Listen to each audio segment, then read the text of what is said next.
नमस्कार। अ, आशा है कि आप सब अच्छे होंगे और आज हम आप उत्पत्ति जो बाइबल का उत्पत्ति है, जो ओल्ड टेस्टामेंट का, उसका दूसरा पार्ट बता रहे हैं। ये आकाश और पृथ्वी और उनकी सेना का बनना समाप्त हो गया और परमेश्वर ने अपना काम जिसे वह करता था 7वें दिन समाप्त किया और उसने अपने किए हुए सारे काम से 7वें दिन विश्राम दिया। इसका मतलब ये है कि परमेश्वर जो थक गए थे छठे दिन में और 7वें दिन वो विश्राम लिया। और परमेश्वर ने 7वें दिन को आशीष दी और 7वें दिन को ब्लेस्ड किया और पवित्र ठहराया, उसको होली ठहराया, क्योंकि उसने अपनी सृष्टि की रचना के सारे काम में विश्राम लिया, क्योंकि उसने 6 दिन बहुत मेहनत की और परमेश्वर ने 7वें दिन विश्राम लिया।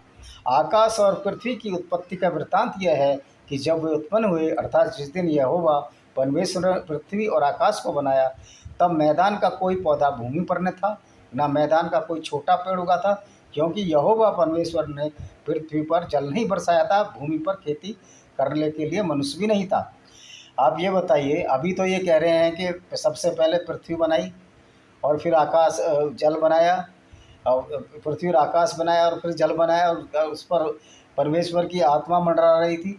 तो पृथ्वी पर जल तो था, जल क्यों नहीं था? जल बरसाने की क्या जरूरत थी? ये समुद्र से ही जल ले सकते थे। और भूमि पर खेती करने के लिए मनुष्य भी नहीं था। मनुष्य को तो इन्होंने छठे दिन ही बना दिया था। इतनी जल्दी जल्दी हर चीज़ हो रही है, तो क्या बादल, आकाश में बादल नहीं जा सकते थे? तो भी कोहरा पृथ्वी से उठता था, जिससे सारी भूमि सिंच जाती थी। तो भी कोहरा जो है, ठंड की वजह से कोहरा पृथ्वी से उठता था, जिससे सारी भूमि सिंच जाती थी। ये इसलिए बताया गया है कि पहले पृथ्वी आइस एज में रही है और आइस एज में कोहरा था। और यहोवा परमेश्वर ने आदम को भूमि की मिट्टी से रचा और उसके नथनों में जीवन का श्वास फूंक दिया और आदम जीवित प्राणी बन गया। अच्छा, ये बात बताइए, एवोल्यूशन थ्योरी में आदम ये कैसे बना इंसान, इसका सारा वृत्तांत है और किस तरह बना मादा और नर के मिलने से। लेकिन आदम को इन्होंने मिट्टी से ही मिट्टी से रच दिया और उसके नथनों में श्वास फूंक दी। ये किसने देखा, ये बताइए? जब आदम को बनाया जा रहा था ईश्वर ने, तो ये देखा किसने? क्योंकि ईश्वर से पहले ना कोई था और आदम से पहले कोई था नहीं। तो ये देखा किसने? ये लिखने वाला ने जो लिखा, किस आधार पर लिखा? कि अल्लाह ने, ये उसने, गॉड ने उसके जीवन में श्वास फूंक दिया। तो ये देखा किसने? यही चीज़ों पर एक आपत्ति होती है कि ऐसी चीज़ें लिखी गई हैं जिसका कोई भी प्रमाण इनके पास नहीं है। और यहोवा परमेश्वर ने पूर्व की ओर अदन में एक वाटिका लगाई और वहाँ आदम को रखा। तो उसने जो परमेश्वर ने एक वाटिका ईडन में उसको रख दिया। अदन, इसको अदन बोलते हैं इंग्लिश में, ईदन। और यहोवा ने भूमि के सब भांति के वृक्ष जो देखने में मनोहर और जिनके फल खाने में अच्छे थे उगाए, और वाटिका के बीच में जीवन के वृक्ष को, भले या बुरे के ज्ञान के वृक्ष को भी लगाया। और उसने अच्छे अच्छे फल लगाए खाने के, और एक अच्छाई या बुराई बताने वाला वृक्ष लगाया, यानी कि ज्ञान का पौधा। और उस वाटिका को सींचने के लिए एक महानदी अदन से निकली और वहाँ से आगे बढ़कर 4 धाराओं में हो गई। और वो जो है वहाँ से नदी निकली और वो 4 धाराओं बन गई, जिसमें पश्चिमी धारा, पहली धारा का नाम पिसोन है। यही जो हवीला नाम के सारे देश को जहाँ सोना मिलता है घेरे हुए है, और उस देश का सोना चौखा होता है, वहाँ मोती और सुलेमानी पत्थर भी मिलते हैं। दूसरी जो नदी निकली वो गिहोन निकली, वही जो कूश के सारे देश को घेरे हुए। और तीसरी नदी का नाम हिडेकल है। ये वही नदी जो अश्शूर के पूर्व की ओर बहती है। और चौथी नदी का नाम फरात है, जो अभी इराक में बहती है। मतलब परमेश्वर ने को सिर्फ नॉलेज थी तो इराक, अरब और ईरान और वहीं की थी, और उसकी कहीं नॉलेज नहीं थी, और उसने वहीं सारी पृथ्वी बनाई। तब यहोवा परमेश्वर ने आदम को आज्ञा दी, तू वाटिका के सब फलों का को बिना खटके खा सका।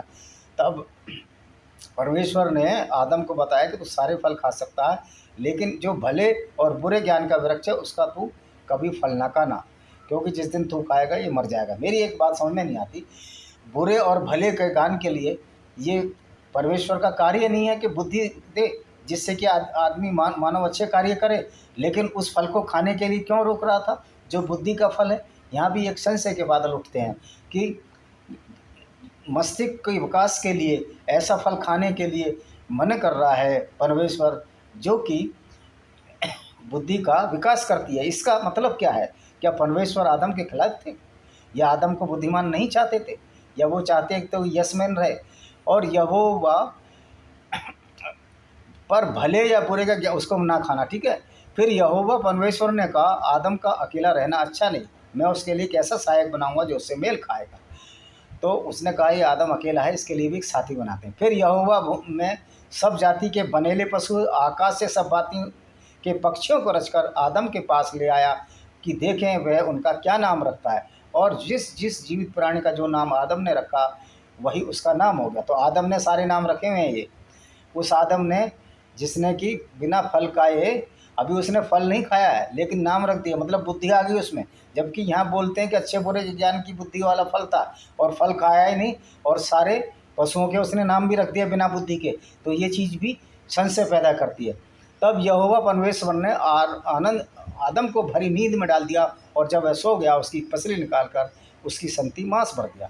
और उसने फिर क्या किया, परमेश्वर ने एक एक डिसेक्शन किया, एक ऑपरेशन किया, और उसकी पसली निकाली आदम की, और उसमें से फिर वो मांस ऐसा का ऐसा ही बढ़ती है, स्टिच लगा दिए जैसी कि ऑपरेशन में होता है, और उसने स्त्री बना दी। ये संभव है कि आदमी की पसली से कोई स्त्री बन जाए। और फिर आदम को पता भी नहीं लगा, और आदम के पास वो ले गया, और आदम ने कहा ये मेरी हड्डियों में हड्डी और मेरे मांस का मांस है, सो इसका नाम नारी होगा, यह नर में से निकाली गई है। और एक नई चीज़ निकाल दी कि ये नर में से निकाली गई है, इस कारण पुरुष अपने माता पिता को छोड़कर अपनी तेज से मिला रहेगा और तन एक रहेंगे और एक वो रहेंगे। आदम और पत्नी दोनों नंगे थे पर लजाते नहीं थे। आदम और ईव जो हमेशा नंगे थे लेकिन लजाते नहीं थे। ये कोई नई बात नहीं है। आज से 50,000 साल पहले भी जब मनुष्य नंगा रहता था, और आज भी बहुत सी जंगली जातियां हैं जो अंडमान निकोबार में लगभग प्राय नंगी रहती हैं। तो ये कोई नई बात नहीं है। लेकिन आदम को फल ना खाने दिया बुद्धि का, ये विस्मय पैदा करता है कि ऐसे फल को जो अच्छे बुरे का ज्ञान देता है उसको तो फल खाने देना चाहिए था, जिससे उसकी बुद्धि विकसित हो जाती। तो अगली जो तीसरा जो चैप्टर है वो हम कल बताएंगे। इसी के साथ आशा है कि आप लोग इसको सब्सक्राइब करेंगे, इसको ज़रूर देखें पूरा वीडियो को, और इसका बेल का आइकन भी दबाएं। और इन्हीं शब्दों के साथ मैं अपने इस वीडियो को विराम देता हूँ। वंदे मातरम।